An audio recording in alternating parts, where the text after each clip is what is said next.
back to Instables, everyone. So I'm going to go over the market with you guys. We did continue on down today. I'm going to go over exactly what we're looking for to have a bounce back. And if we do continue on down, how exactly I plan on shorting the market. I did mention yesterday that if we do drop down below 447.50, then we could possibly test 443. We did drop down below 443, so we could have a possible continuation on down on Monday, and then we could have a possible bounce leading into these Fed minutes. And if we do have a bounce, I will be playing puts, and this is not financial advice. I'm going to tell you guys exactly how I plan on playing into the market every single time. And all I ask in return for all of this is you smash that like button, and I do welcome you to the Instables room in the description below. I mentioned pre-market news before market open every single day. Most breakouts have been pre-market news in the open.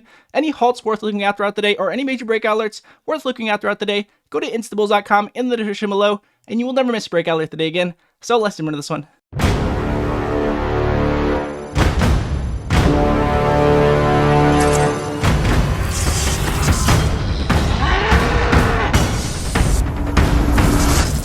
So I'm going to go to the 4-hour chart with you guys here on the SPY so you guys can see exactly what kind of momentum we do have in the market and what we're looking for to have a bounce back here again. If we do continue on down, how exactly I plan on playing into this. Now, if you happen to be interested in intraday perspective breakouts, we mentioned pre-market news before market open every single day. Most breakouts have been pre-market news in the open. Any breakouts that are worth looking at throughout the day, go to instables.com in the description below, and you will never miss a breakout alert today again. Now, as you guys can see here on the 4-hour chart, I'm going to recap real quick what we went through for the last few weeks. As you guys can see, we did have this major pullback, and we were leading into Jerome Powell. Jerome Powell came out with a possible 7 rate hike, and sure enough, we did hold this level. We did bounce back, and that showed a lot of bulls in the market, showing us that we could continue on up, and we did consolidate here, and we even pushed up, tested our previous levels, and now we are getting rejected, now dropping below them. So the question will be from here is if we are going to be forming a possible bear flag here, and we are going to continue on down, and we are breaking a possible bear flag, or are we going to have a bounce within this previous consolidation here and then continue on up from here and possibly create a possible invert head and shoulder? Or are we going to continue on down below this previous consolidation?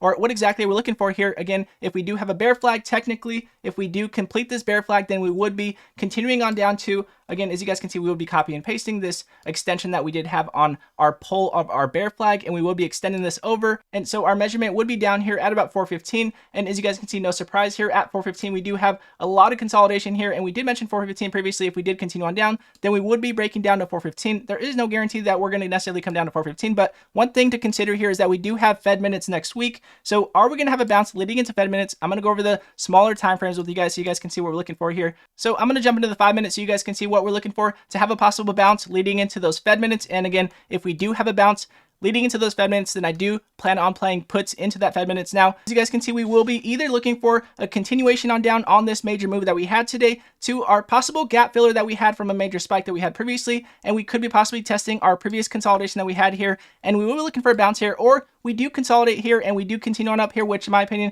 if we do have a bounce here, going up to 447, I would be looking to see if we can either get rejected at 447 leading to the Fed minutes and then continue on down, or we do continue on up over 447.50. Again, we did mention 447.50 as our gap down point yesterday, and sure enough, we had that gap down, and we would be looking to see if we can get rejected, in my opinion, leading into Fed minutes to see if we can either get below 447.50 leading into Fed minutes, or we do get rejected to the upside, looking for that bearish move at 447.50. That is when I'll be shorting the market if we do continue on down. But now, if we do continue on up, I will say keep this consolidation that we had today at the end of the day into consideration, because if we do continue on down from that consolidation, then in my opinion, we could have a major move from here and then fill that gap that we did not fill, that we again suspect that we could possibly fill on Monday to this previous consolidation. So again, we will be looking for that possible either gap up to 447.50 and then consolidate and possibly sell off leading into Fed minutes, or we do continue on down here leading to Fed minutes and we do price that in early and we are looking for a possible bounce back. But in my opinion, we could continue on with that bear flag here on the 5-minute chart. And going back to the 4-hour chart real quick so you guys can see exactly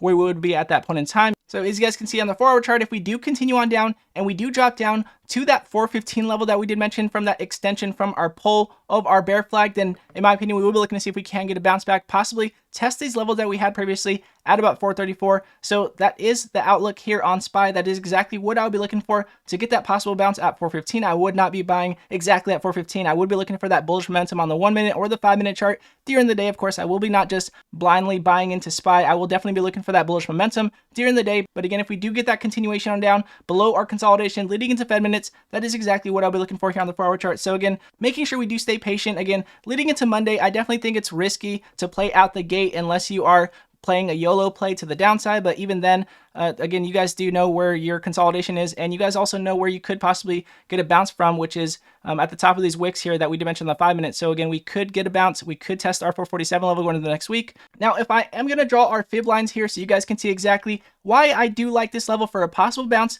as you guys can see, we are testing our 0.5 level, which is a very strong point that most stocks do bounce off of. But again, we do have our lower lows here showing us that we still could continue on down. If we do respect this level here and we do either consolidate within 0.5 here and we do continue on up, or we do stay above 0.5 and we continue on up. Either way, if we do stay either within this trend line or we do stay within this 0.5 range, in my opinion, we could have a bounce here. But again, there's no expectation on this bounce. I do expect, again, that downside from this bearish flag that we could possibly be testing our previous consolidation from leading into Fed minutes. And if we do have a positive outlook on Fed minutes or any Fed meeting at all, then we will have a major spike in the market as soon as that does happen, of course. But if we do have that negative outlook like most Fed meetings are looking for, then in my opinion, we could get that bear flag and that extension and our price target being down here about 415. Again, this is not financial advice. This is only what I'll be doing.